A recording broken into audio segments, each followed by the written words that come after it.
भगवान के नक्शे कदम पर ही तैयार हुई है, जहाँ पर श्री गणेश यानी कांगितेन, माँ लक्ष्मी यानी किचिजोटेन, सरस्वती यानी बेंजाटाइन, कुबेर यानी बिशामोन, लॉर्ड शिवा यानी दाइको कोटेन। हेलो नमस्कार दोस्तों, स्वागत है आपका हमारे यूट्यूब चैनल में। आज द मिस्टिका लैंड का एक वीडियो है जो सनातन धर्म पर बनाया है कि सनातन धर्म क्यों इन देशों में कैसे फैल रहा है और इसके फैलने का कारण क्या है। तो आइए जानते हैं कि सनातन धर्म के फैलने का कारण क्या है और इनका वीडियो देखते हैं और इनके वीडियो देखने का मतलब देखने के बाद इनका रिएक्शन देते हैं कि हाँ मतलब फैलने का क्या कारण है। तो चलिए स्टार्ट करते हैं।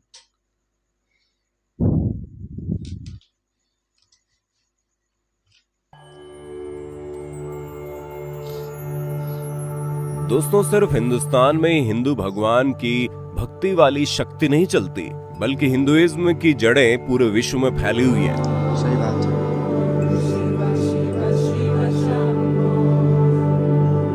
दुनिया भर में भारत के अलावा कई ऐसे देश हैं जहां वीर हनुमान से लेकर प्रभु श्री राम तक के जयकारे दिन रात लगा करते हैं।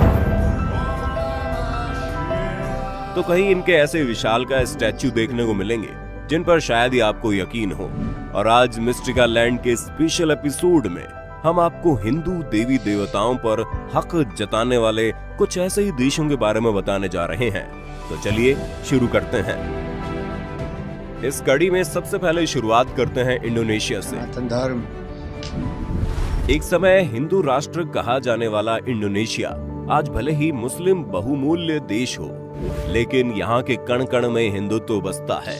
तभी तो जहाँ हिंदू बहुमूल्य राष्ट्र होने के बावजूद इंडिया के नोटों में आपको शायद ही किसी भगवान की फोटो देखने को मिले, लेकिन वहीं इंडोनेशिया की करेंसी में गणेश जी से लेकर उसके एयरलाइंस में भगवान विष्णु की सवारी गरुड़ आसानी से दर्शन देते मिल जाएंगे।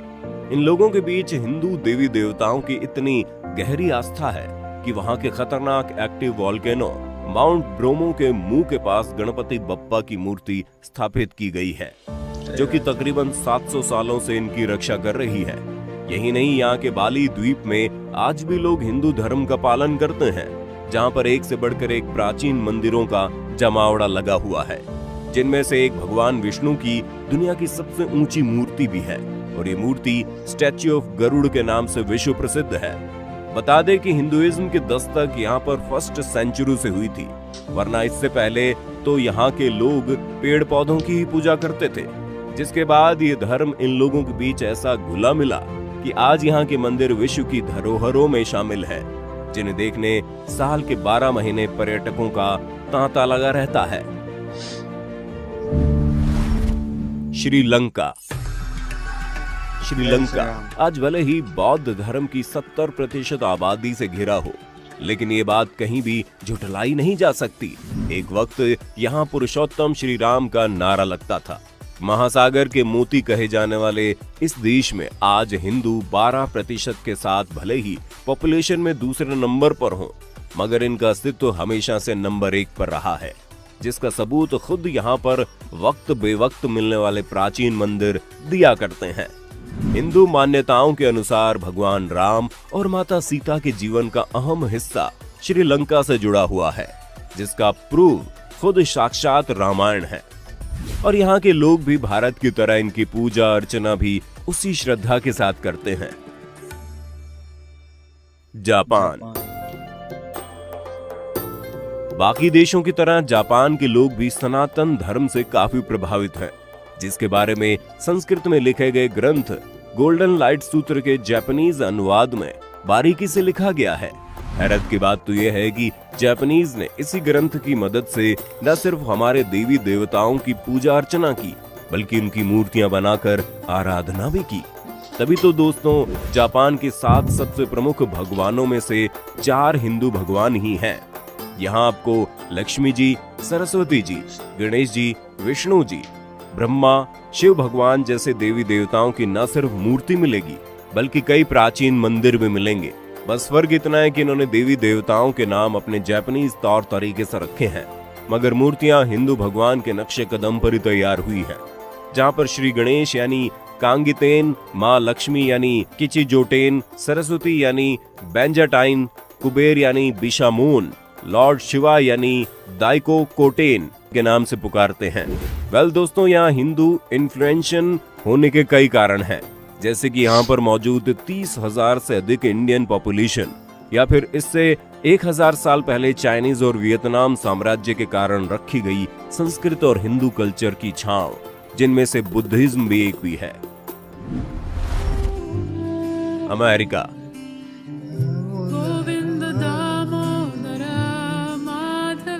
दोस्तों, वैसे तो अमेरिका और भारत के कल्चर में जमीन आसमान का फर्क है, मगर शोधकर्ताओं की माने तो आज से 9 लाख वर्ष पहले यहाँ ऐसी विलक्षण वानर जाति रहती थी, जिसका सीधा संबंध संकट मोचन हनुमान यानी हमारे बजरंगबली से है।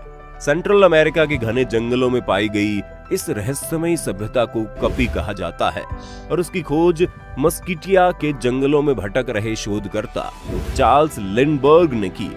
इनके मुताबिक यहाँ के स्थानीय लोग बंदरों की मूर्तियों की पूजा करते हैं, जो कि देखने में इतनी विशाल थी कि मानो इसे हजारों लाखों साल पहले बनाया गया हो। जिसके बाद ये खबर दुनिया भर में कुछ ऐसी फैली कि हर कोई lost city of monkey God की खोज में लग गया। दोस्तों, हिंदू माइथोलॉजी के अकॉर्डिंग वानरों के साम्राज्य की राजधानी किष्किंधा को माना जाता है, जिसके राजा सुग्रीव और बाली थे। कहा जाता है जब हनुमान अपने बेटे मकरध्वज को बचाने के लिए पाताल लोक गए तो यहीं आए थे, जो कि आज के सेंट्रल अमेरिका और ब्राजील के इन्हीं जंगलों में कहीं स्थित है, जहां हनुमान ने अपने बेटे मकरध्वज को बचाकर उसे यहाँ का राजा घोषित कर दिया, जिसके बाद शायद यहाँ के लोग हनुमान को भगवान की तरह पूजने लगे। थाईलैंड। अभी तक आपने गणेश चतुर्थी में बप्पा की सबसे बड़ी मूर्ति महाराष्ट्र में देखी होगी, लेकिन क्या आपको पता है दुनिया का सबसे बड़ा गणेश भगवान का स्टैच्यू इंडिया में नहीं बल्कि थाईलैंड में स्थित है। सनातन का पावर। यही नहीं, यहाँ पर इन लोगों ने अपने देश के स्टैंप तक में हिंदू देवी देवताओं को छापा है। साथ ही आपको ये जानकर हैरानी होगी, यहाँ के लोग मंदिरों में न सिर्फ भगवान शिव की प्रतिमा में हार चढ़ाते हैं, बल्कि उसी विश्वास के साथ शिवलिंग पर दूध भी चढ़ाते मिल जाएंगे। यहाँ तक कि दिखाए जाने वाले नाटकों में भी रामायण का मिश्रण देखने को मिलता है।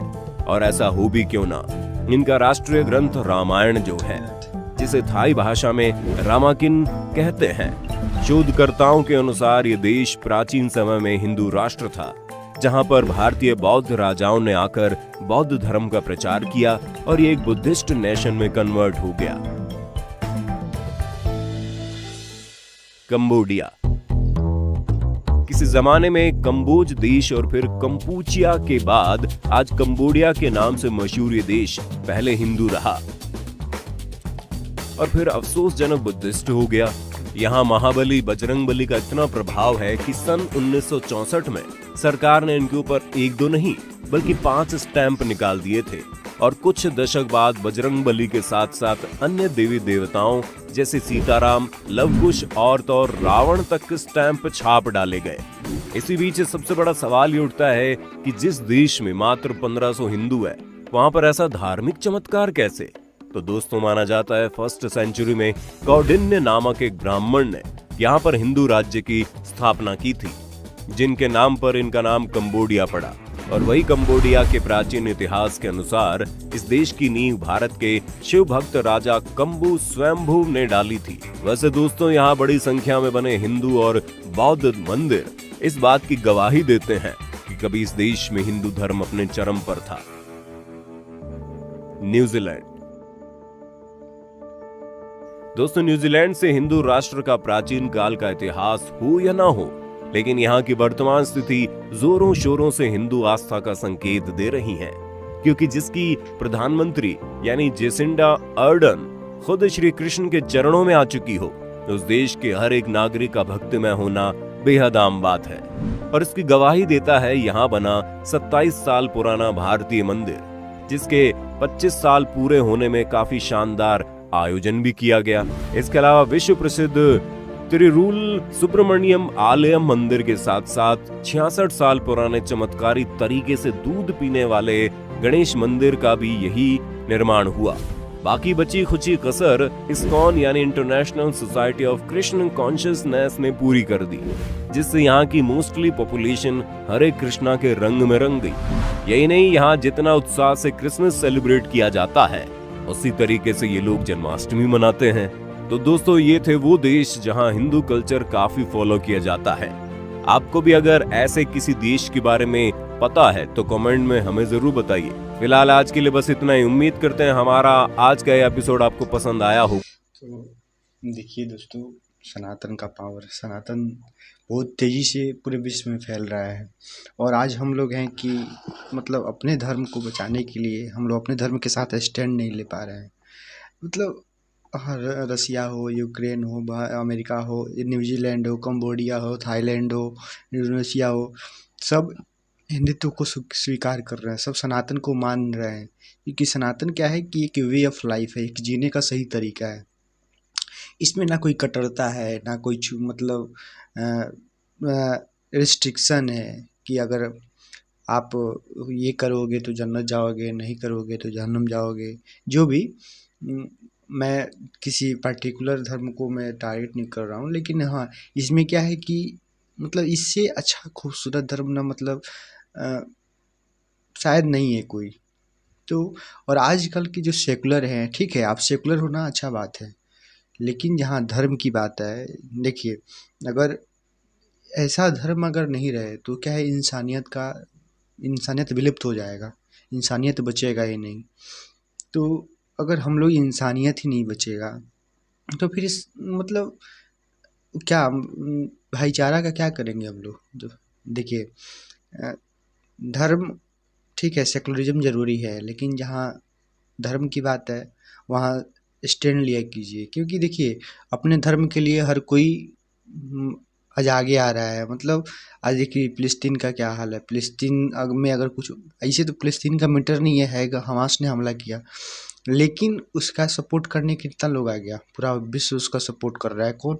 मुस्लिम देश, मुस्लिम लोग। क्यों?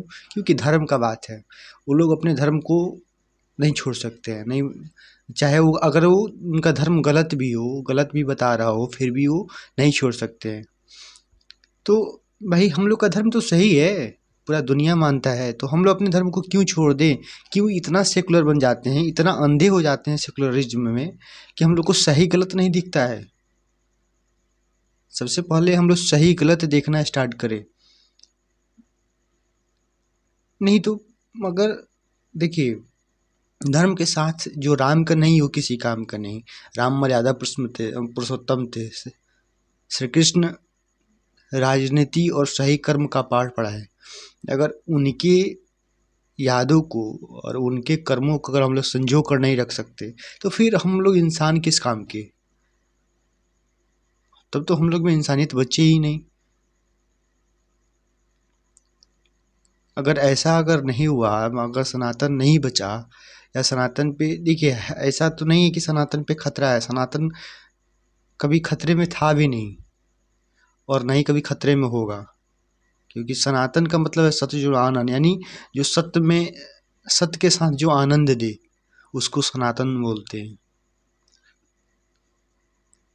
लेकिन खतरे का मतलब ये नहीं है, खतरे में नहीं है, इसका मतलब ये नहीं है कि हम आंख बंद करके बैठ जाए। अपने धर्म के लिए स्टैंड लेना सीखिए। ज़्यादा सेकुलरिज्म के चक्कर में मत पड़िए, क्योंकि सेकुलरिज्म वहाँ चलता है जहाँ सामने वाला भी वो सेकुलरिज्म दिखाए कि हाँ, हम भी सेकुलर हैं, हम भी भाईचारे की बात कर रहे हैं, हम भी सही कर रहे हैं, तो आप करिएगा तो अच्छा लगेगा। लेकिन जब सामने वाला पूरा सेल्फिश हो जाए, सामने वाला एकदम पूरा अपने आप को देखे कट्टर हो जाए, तो वहाँ सेकुलरिज्म काम नहीं आती है। नहीं तो वो गांधी जी का जो पहले वाला जो थ्योरी था कि एक गाल पे थप्पड़ मार लो, दूसरे पर भी मार लो, अब वो वाला नहीं चलेगा भाई साहब। अब गर्दन उड़ा दी जाती है, अब दूसरी बार मौका दोगे गर्दन उड़ा दिए जाओगे। और यही वजह था कि मुगलों ने राज किया हम लोग पे फूट डालकर, ब्रिटिशर्स ने भी राज किया। तो ख्याल रखिए। और ना आप इस वीडियो से क्या राय रखते हैं, अपना कमेंट में राय दीजिए। मेरे चैनल को सब्सक्राइब कीजिए, शेयर कीजिए, लाइक कीजिए, सपोर्ट कीजिए प्लीज़। धन्यवाद।